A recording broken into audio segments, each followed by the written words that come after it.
What up, everybody? I'm your host, JP, and this is my co-host, Josh. Hey, everybody. And welcome back to another episode of the Filmbros podcast.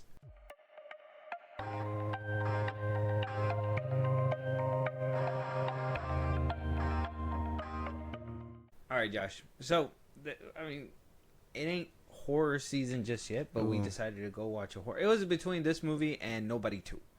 Right? I think I brought it up to you. Yeah. And I was like, Nobody 2 kind of was neck and neck with this movie for me, right? With the first Nobody coming down and all that, and then the movie that we're gonna talk about and all that. It ultimately wound up winning. Yeah, we're like, we wanted to watch it. There was hype around it. Yeah. Everybody seemed to be talking about it, and by the end of it, all I could use was, or at least keep replaying in my head was, it's all right, like overrated as fuck. Yeah. And with that being said, Josh, let them know what we're talking about today, and let's just dive right in. We are talking about Zach Creggers' Weapons 2025. This is a true story that happened in my town. So this one Wednesday is like a normal day for the whole school. But today was different. Every other class had all their kids. But Mrs. Gandy's room was totally empty. And you know why? Because the night before, at 2:17 in the morning, every kid woke up, got out of bed, walked downstairs, and into the dark. And they never came back. Yes, Zach Creggers' Weapons, his follow-up to what was a smash hit back in 2020 or 2021, The Barbarian. Yeah. Obviously, that one was like, it was his first like horror debut, but then also, not a lot of people knew his name, so he didn't really, I don't think he hit the radar on a lot of people. Like, you would assume his name would, especially him trying to like dabble in the horror genre and all that. When I saw Barbarian, I felt like he made a name for himself. For sure. That one. So coming around to his follow-up, I was kind of excited. Everyone would be. I think the cult following that the Barbarian gave was like, okay, we got the hype now for this guy who can do like very crazy, sinister shit. He could be the white Jordan Peele. He could be the white Jordan Peele. Because he has a comedic background too. Yeah. He used to do comedy. I feel that with this movie. Mm-hmm. So we'll see if it was all good intentions or false hope. We'll break it down. We'll figure it out. So obviously, at the time of recording, to me it sounds like he's doing amazing at the box office, but a lot of people are like, well, why isn't it as good as Sinners? Which, depending on the eyes, we're about to figure out if it's good or not. Yeah. So at the worldwide box office right now, it's at 167 million. Domestic is at a 97, and international is at a 69 million. With the budget being at 38 million. Right now, the whole worldwide total is at 167 million. It basically tripled its budget already. Yeah. So, some people are like, well, it's not doing Sinners numbers. And, Sinners didn't make $1 billion, but Sinners did at least get to 300 million for it being like an original film. Yeah. Weapons kind of getting close to 200 million, I would say, is a success. That's a success for the horror genre regardless. You can't expect to do everything like Sinners. Sinners was... That was lightning in a bottle. Yeah, that was an experience. And maybe a handover from old Fahy. All right, hand it over. I don't know. He gave him uniforms and stuff. Who would have? Who thinks that maybe a little bit of the script came? No. I don't believe it. But that's all propaganda. Can't tell me Michael B. Jordan's not Blade. No. But I think Weapons is still. Yeah, no, it's not better than Sinners. It's not better than Sinners. Like I said, I feel like, first of all, with the year that WB's been having, not DC Studios wise, they've been actually hitting it out of the park. I think they've been on a high since Barbie. Then they had a low in 2024 for a little bit, only because of like the SAG strike and everything that made it get pushed back. And now in 2025. With a couple misses in the beginning, but after that, it was just banger after banger. WB's just been kind of hitting the mark when it comes down to these original films and stuff like that. So I like it. I think these are the kind of movies that you have to be like literally tell people like, if you want original movies, you gotta go watch these kinds of movies. I mean, love them or hate them, this is one of those that like, you know, it's now that I'm actually seeing the discourse a little bit more now after we watched it and everything. Yeah, I do feel like there's a 50, no, maybe like 60-40 split of like people that like it versus people that weren't really vibing. I would say like 40% didn't really like it. I mean, that's just from maybe. I don't know. Let's see what the tomato meter says. Yeah, tomato meter says it's at a 94% certified fresh, and then on the popcorn meter is 86%. Oh, so was that like 15%?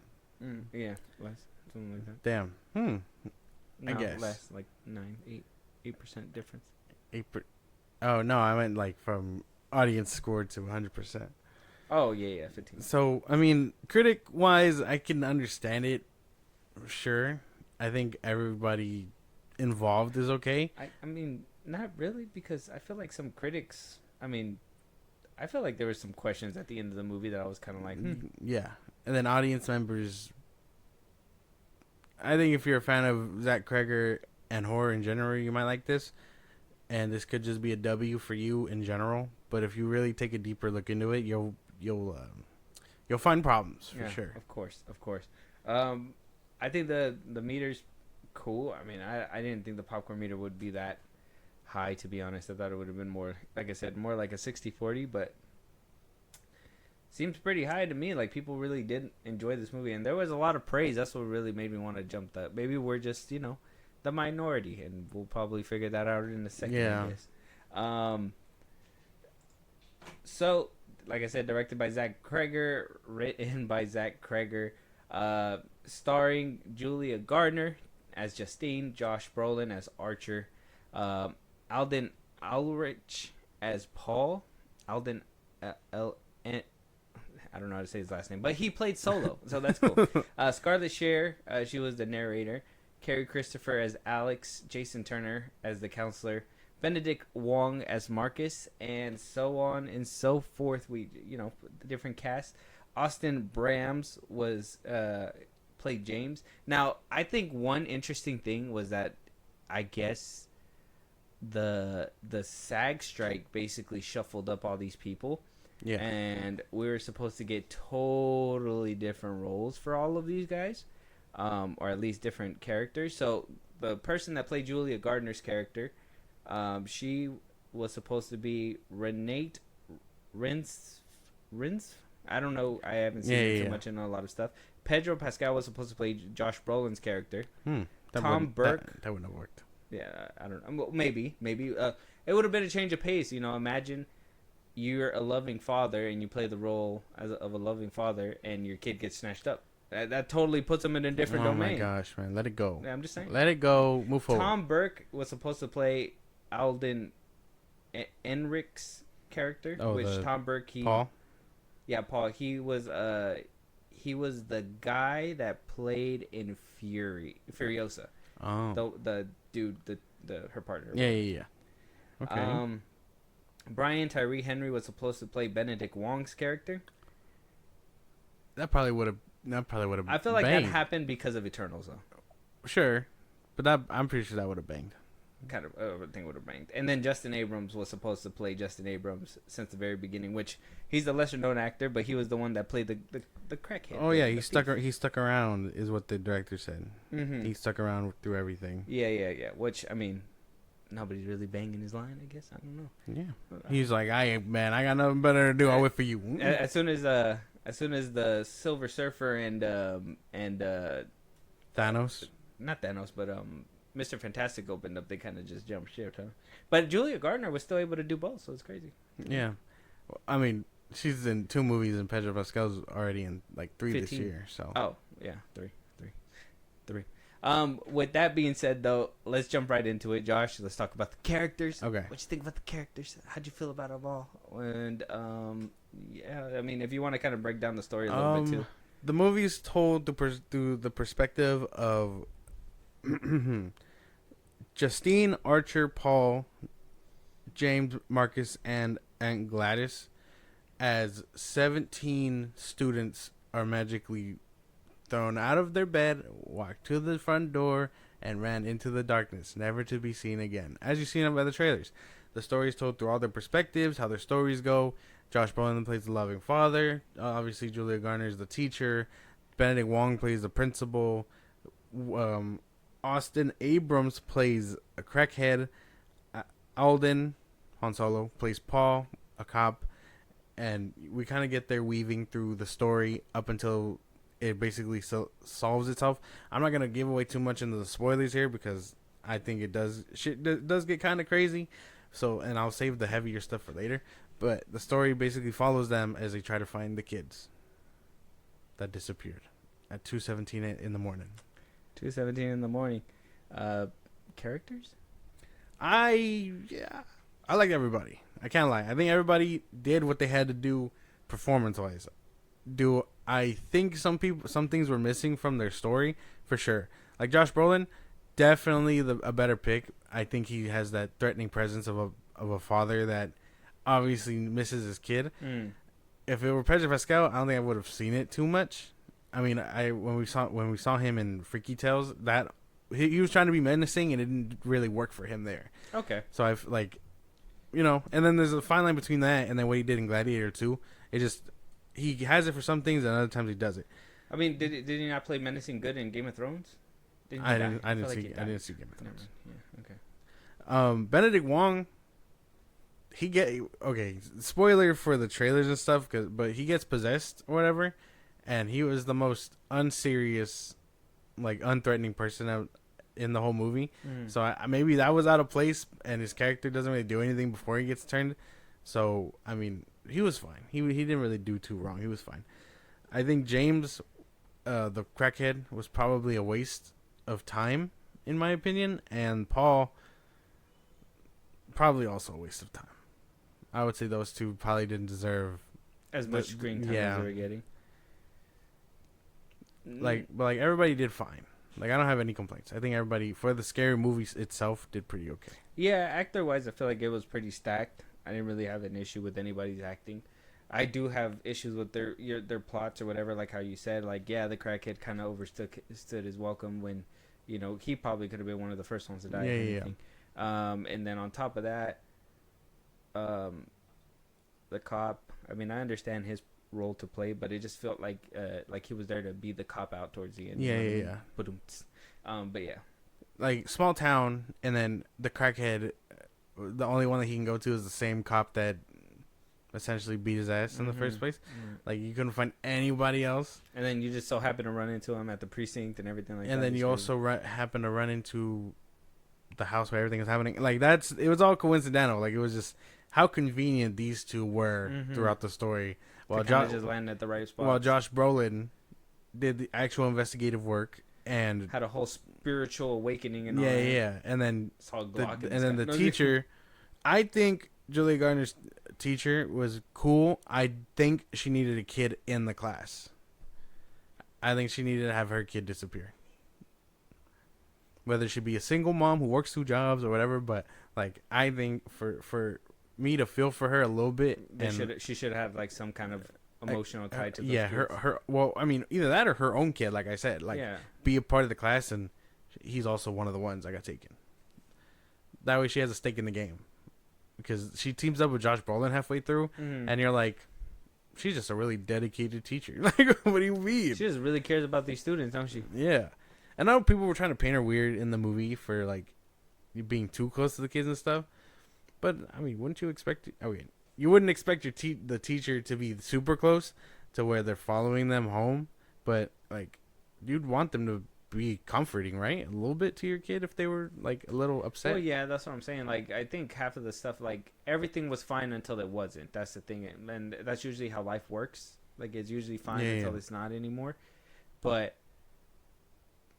for them to be like, oh, well, yeah, she's, she really, like, just can't let it go or whatever because, the whole thing. It's like, I mean, I understand the investigative work because, I mean, you're in the middle of all that. You're going to want to know, you're going to want some answers just like everybody else. Yeah. But the fact that she was willing to put more work in than the principal that didn't have so much stake in the game, like that, like you're supposed to be the principal, you should care more about than what the teacher cares about, and it just didn't deliver as a. Or like I said, how did the teachers and a carpenter, which is what Josh Brolin's character is, like figure this shit out? They're telling me the feds were on it, the cops were on it. Yeah. Nobody figured out that they all ran into one direction. Right. But a father. A dedicated father. Mm-hmm. Josh Brolin was just a real star of the show MVP. here. Real MVP. A real MVP was Justin Long coming along and just kind of letting him that shit was get weird. What he wants. Yeah. That shit was weird. I guess he owed a favor for sure. But yeah, character-wise, I mean, everybody basically... I didn't have any issues acting-wise. I would say plot-wise. Their own like individual stories within the movie were just questionable at best. Plot-wise, I mean, if we're going to talk about that, because, I mean, let's just be honest, world building, it was really non-existent there. It felt kind of straightforward. I mean, like you said, it felt like they took 3 different movies and just kind of smashed it together. Yeah. Josh Brolin is Hugh Jackman from Prisoners. And then you said 2 more that I kind of forgot. It was It, obviously. Pennywise, the girl is Pennywise. Yeah. And then it was Prisoners, It, and what was the last one? What was another one? The point is the plot was a mess. Yeah, it was just. It just. It just kind of stuck them all together. Like I said, I think the emotional weight would have been had Julia Gardner's have a student in her class. Benedict Wong should have been a little bit more. Like I understand he's supposed to be there for the students and stuff, but not to have your own faculties back, especially if you've known her for a while, is kind of crazy. On Gladys being the cop out was kind of weird. I was telling CJ that I think maybe they should have done something like how he did in Barbarian, where he gives them a little bit of flashback and they stumble upon her or whatever, and she brainwashes them into thinking that she was her sister the whole time or whatever. I mean, that's what they were like. That's what it seemed like, that they were family though. That's they why were really family. So, but there was just not enough history behind that for me to be like, well... That's why it should have been like a flashback or something. A flashback, they should have built up upon, like, why she was coming down in the first place, stuff like that. Like, it should have been... Like, if we were able to follow the teacher and, like, these different people for a certain... Yeah. Oh, that's what it's called. Vantage Point. It was It, Vantage Point, and Prisoners. Okay. Those 3. Because we had those moments where, like, it was the same situations that were happening, but you kind of just followed them through their day and then eventually meet up with them at that point. So I was just more like, why didn't we have an angle instead of the crackhead? Why didn't we have an angle of the old lady and kind of see how the hell she got there, how she was trying to survive at first, and then how she couldn't and then needed to go over there or whatever. You know what I mean? But we just, they're like, she's the bad guy. She tied up everything in a bow, and it was like, well, okay, how does her mystical power thing work? Where did she find that at? What's her story? Like, I know we're supposed to probably be getting a spinoff. This out? Yeah, like I know we're probably gonna end up getting a spinoff of her because for some reason everybody gravitated toward her for whatever reason. But in this movie, I needed answers, and that was the biggest one I didn't get an answer for. That or why Josh Brolin was having these premonitions. Well, I felt like they were all having it, but why were they having it? Is my question. If they had no ties to any of these kids besides maybe the father, he was the father, whatever. Why is he having the visions if they didn't do anything? Like that, there was just like a lot of questions that needed to be answered with a few of these things that just, it felt like they were just like, oh, we're just gonna mow right past that. Don't worry about that. Here's the gory scene. Forget about everything else. Basically, that kind of disappointed me a little bit. But yeah, plot wise, I mean, if we want to be honest, a few of these character arcs kind of fell flat. Like I said, I didn't care for the drug addict guy. Like, I mean, at first it was funny when he was involved with the cop and all that stuff. But then when they actually gave us the full on what he was doing, I was like, like no, that should have been on Gladys or something. I think anybody else could have stumbled. If anything, Julia Gardner's character could have actually broke in there and probably stumbled on them. Right. Like I was expecting that versus her. She gets close and then she just wasn't desperate enough to peek through. Yeah. Or she just peeked through and freaked out, in which they were supposed to do house call or whatever, but that didn't even happen. No. They didn't show us anything like that. She showed up to the office. Yeah. Mm-hmm. It should have been, I think, okay, replace the crackhead and the cop with Alex's parents and then Alex. Yeah. And the old lady too. Right. Well, that's why I'm with the parents. Follow me. With the parents, show them, show her, and then show how all that happened. Well, they kind of did show them the dynamic with the kid and everything like that. Like that, I didn't have an issue with that. It was just more the dynamic with the old lady. Like, yeah. Did they actually know them? Was it not? I mean, it kind of seemed kind of harsh that your own sister would have done this to you. Right. She just started feeding on your life force. What the fuck? And didn't even say thank you. Yeah, no, it's fucked up. But yeah, I don't know. I think there should have been a little bit more explanation. A little messy for sure. They didn't stick the landing. Cinematography, the camera work, I loved it. Yeah, I think he did some great stuff. Kind of like what he brought with the Barbarian. They kind of brought it here too. The running behind and like I just hate the form that they chose where they're like, oh, they're all running the same. And the fact that they pointed it out because it just seems so goofy. It's worse than it to me. It felt worse than, and this is unintentional, which is the fucked up part. But it felt worse than that dance that Megan was doing in the first movie. Dang. Oh yeah. Basically, yeah. That's messed up. I mean, yeah, because it was supposed to be like, oh, one giant connection and all that stuff, and it's like they're all moving the same. Yeah. Thanks for pointing that out, man. But why? Aunt Gladys. That's why. Aunt Gladys just wants them all to have their arms out. Yeah.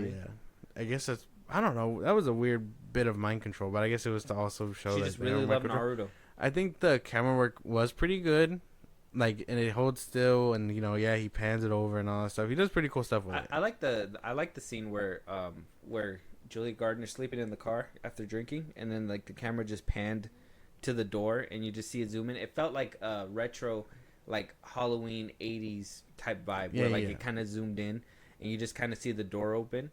And then obviously the girl creeps out, and then the camera pans back and shows that it goes right here back to Julia Gardner. I was like, like Creggers got it with the camera work. Creggers got it with like the horror stuff and the guts and everything. But I was like, dude, you just can't put a pen to paper like that. The story just kind of got a little uneven in some of the parts. And it's unfortunate because coming off the Barbarian, I'd be like, oh, we should show these to people. But no, if I would feel very underwhelmed if I showed this to somebody. And you know how I know this hype was kind of weirdly manufactured, because after this movie dropped, the only thing that I saw that was really hyping up this movie was a tray of hot dogs. That was supposed to, I don't even know what the callback for was. Apparently that was a short film that Zach Creggers did when he was with his friend, because I guess he made this movie in remembrance of his friend that passed away. And I guess one of the scenes was that you can never have too many hot dogs. You should have at least 7 hot dogs a day or something. So that's why he put out a tray in remembrance of his friend. That's a sweet moment to know about it. But yeah, in the movie, in the context of the movie, you're just like, damn, they're going to down all them glizzies. They mad. They mad. I was like, glizzy gobblers, bro. They're going to take me out. Speaking of taking me out. They're just going to have a contest, like no chew contest? What's going on here? They're just going to start... They're just gonna start like, all right, go, and just Benedict Wong fisting it. I can't take him serious as Sorcerer Supreme now, knowing he can down glizzies. Just down glizzies like that, 7 in a row. He's like, dude, watch this. But like the sling ring thing, just starts feeding them. He's like levitating them around him. Sorcerer Supreme putting the money, the what is it, the magic to work. Yeah, he's just gonna. Damn, I can't remember the famous hot dog eater dude, but yeah, basically like that. But speaking of the comedy, I understand laughing. I understand some bits to ease the tension, but I don't think I should have laughed so much during this movie. No, like that scene that I pointed out where the girl walked out of the door and everything. Like, that made the theater laugh, and I was like, I don't think that was the response they were. You're not supposed to laugh at that. For. Yeah, that was supposed to be like creepy and it's coming at you kind of thing, and it was just funny. People laughed at the scene where they started just going at their faces. Like, I was like, I mean, that's not entirely funny, but I understand that the sudden movements and like the way it was set up kind of was like, I do also think that there was a row of people in our theater that was just kind of very obnoxious. Yeah. Movie theater etiquette, people. But we're not here to talk about that. I mean, not even just that though. Like, I mean, the intentional funny bits too, because there was quite a bit. I'm sorry. The camera panning up to an AR-15 in the sky with a clock on there took me out. Crazy as fucking. Oh, weaponized. Get it? They're weaponized. The kids are the gun. Ah ha ha. Like, thanks, bro. We could not have. Could not have spoon fed us any harder than that. Like, give it to me. You know what I mean? Like, that's what that felt like. It was like, man, there's no weapons in this weapons movie. I don't understand. And then there's a fat ass AR. They're like, here's your weapon. Yeah, one big ass AR. They couldn't use. Imagine if like at the end it was a full circle moment and like Josh Brolin's character is about to get done in by this old lady. Yeah. And there's an AR-15 next to the clock right there. Clack clack clack clack clack. Clack, clack, clack, clack. Like, just imagine that. That would have been, like, a poetic moment. I would have been okay with that. I was lucky that there were weapons nearby. Passing the camera. That's Twilight. Sorry. Yeah. Close enough. But, like, that's what I mean. I mean, even Josh Brolin throwing the junkie, the cop, and the between him and the crackhead and their funny moments, it was very much like, am I watching a comedy or a scary movie? And yeah, when the scary bits happened, it had me, but in a very terrible way for you to follow that up with something funny. And it's like, all right, man. It doesn't help if I'm laughing at Benedict Wong chase Garner, right? And it's like, that was crazy. That wasn't scary. Josh Brolin just slamming him into the door was crazy. That's why I just shoulder checked them. I'm like, get these kids on the O line. Like, that's crazy. The ending was crazy too. Right. I don't want to give it away. Yeah. It was crazy. But that whole scene was nuts. For sure. I would not expect. Like, I give Creggers balls. Like, that's what he has, is balls. Like, that's what I give him. Like, he has balls. Like, he can do certain things that are, like, crazy. I think he'd be perfect to direct a Smile 3 or something like that. But, get that boy in the chair for Jeepers Creepers. That too. I just think that story-wise, this one wasn't as... I also think Barbarian is not the strongest movie, but it's stronger than this one. Because this one, story-wise, kind of had a lot more plot holes than what I remember Barbarian to have. And even though I was like, with certain things in Barbarian, I felt like those could have been excused. There's just certain things in this movie. Like, the cops really were like... The cop was mad at Brolin because he was doing his job. Yeah. Motherfucker, I'm telling you that this is what's happening, and you just, it's whatever.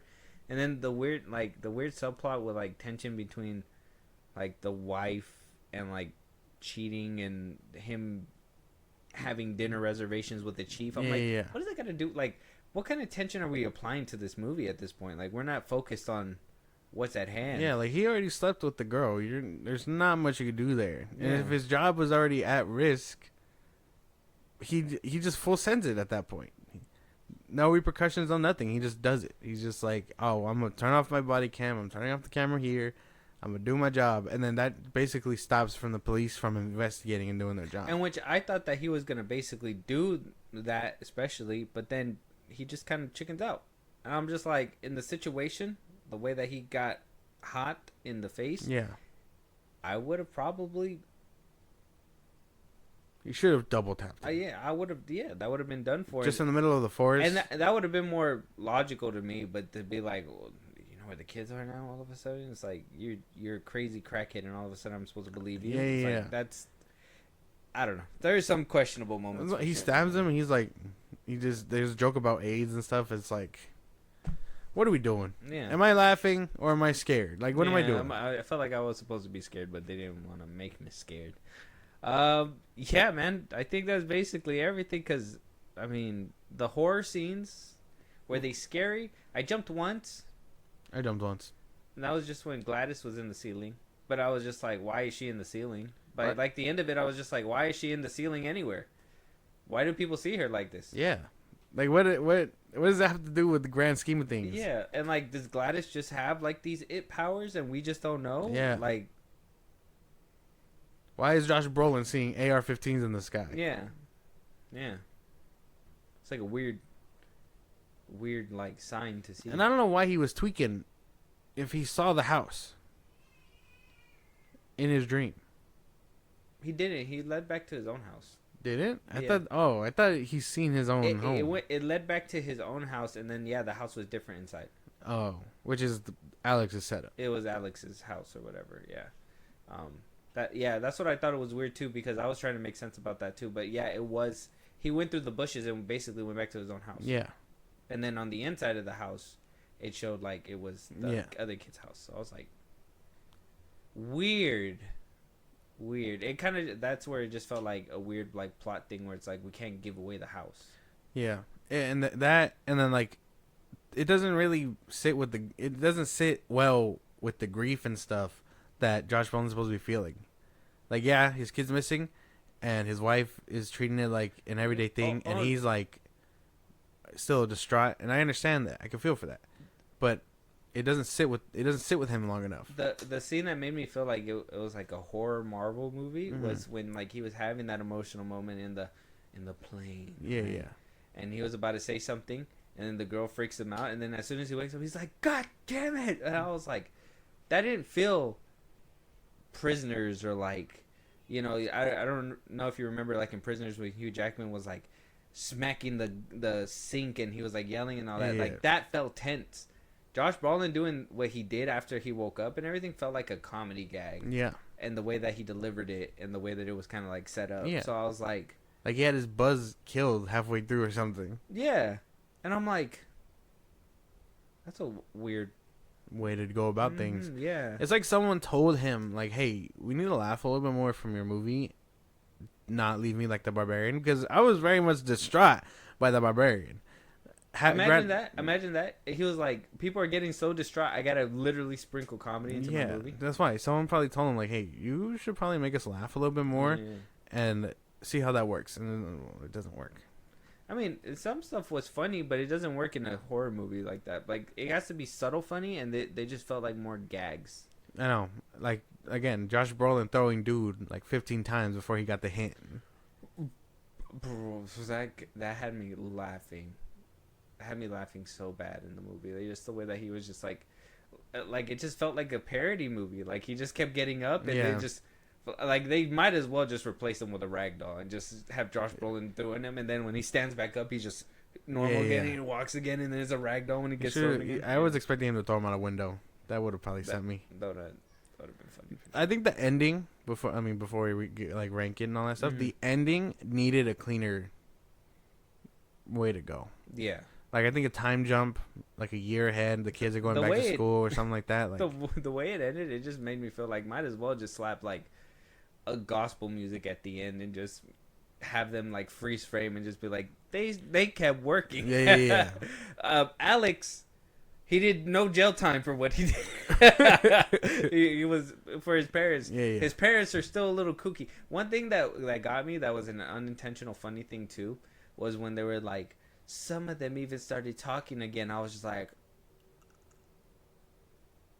all right, man. don't laugh. I'm not trying to be mean. But it just makes you think, is like, are the parents like that too?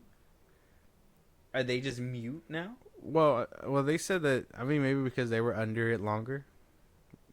That's why they're still eating like soup in a mental hospital or something like that. I don't know, because they just immediately went to go hug their child, but then the kids are like, all the other kids were still surrounded by some traumatizing things. Yeah. I don't know. There is a lot of questionable things, but Josh, let us know your rating. 1 being the worst, 10 being the best, 5 being in the middle, and give us your little spiel. I think it was okay. Like, would I see it again? Sure, but it's still less favorable than the goddamn Barbarian. I think if I'm gonna show anyone a Zach Creggers movie, it's gonna be the Barbarian. I think maybe you had it right earlier when you said like the Barbarian isn't perfect, but the scariness in that movie and eeriness outweighs the other flaws and stuff. Mm-hmm. And so it's like, okay, and then you get the premise of it, and you're like, that is an incest baby. Like, it's simple yet effective. Yes, in a way. And then it gets scary, and it gets like all that stuff just as long and all that crazy. You get freaked out. The ending really freaks you out. Exactly. And then in this one, you get sprinkles of comedy. You get some eeriness, but none that really lets you sit with it. You get a couple of weird tie-ins, characters not getting their complete arcs like they're supposed to, or emotional tie-ins like they're supposed to. It was okay. I had fun, but I don't know if I'll be watching it again anytime soon. I gotta give it like a 7 out of 10. 6 out of 10. 7. 6 or 7? 6.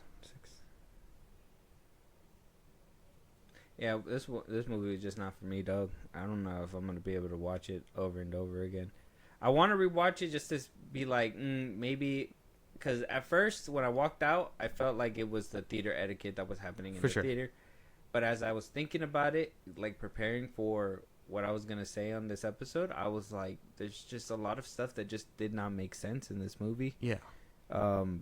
And it led me to believe that Creggers can't do too big of horror. Like there was a point where Weapons had me, but then it lost me. Yeah. Like it had me at one point. I think it like where it really lost me was probably around the crackhead having his own story. Like I think that's probably where it hit, because I was like, okay, what does the cop have to do with all this stuff and everything and blah blah blah, and then it just kind of it went this way, and I was like, okay, that's fine. I don't know if I agree with some of these people's endings too, like the way some of them just kind of went out. So, because I mean, even then, like the power scaling in this thing was, to me, didn't make any sense, because how 1 second you're able to take over them in like seconds, and then in another scene you're like setting up and doing everything like super fast. Yeah. It's like I don't know. There's just certain things that just was so inconsistent. I give it like a 5. Like a 5. Okay.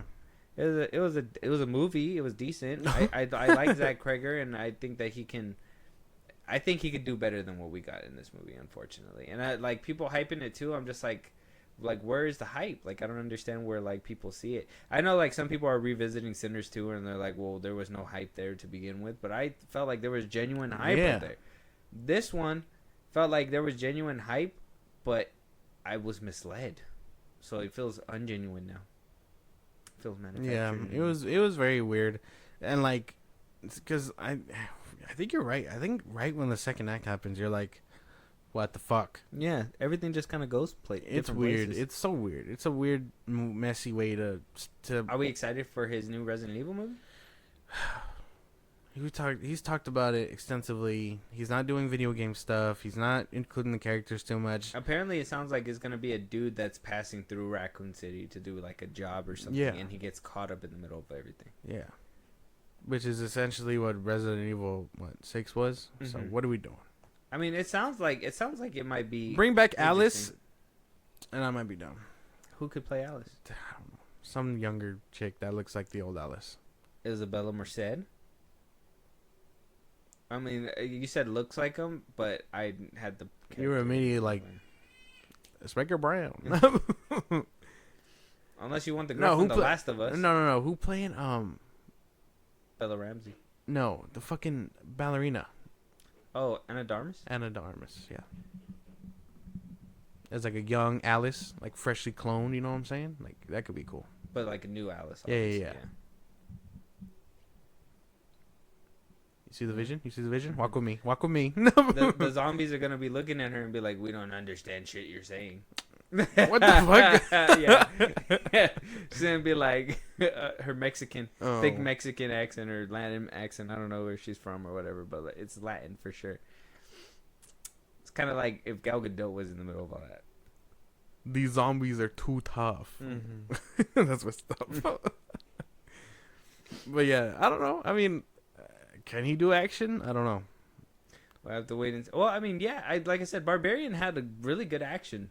And then the fact that movie kind of led you outside and you had some kind of elements on the outside too. I feel like he has something there. I just think he needs to not be the sole writer of the movie. On the project. Yeah, probably not. Is that the same? Is that the same for Barbarian? Let me see.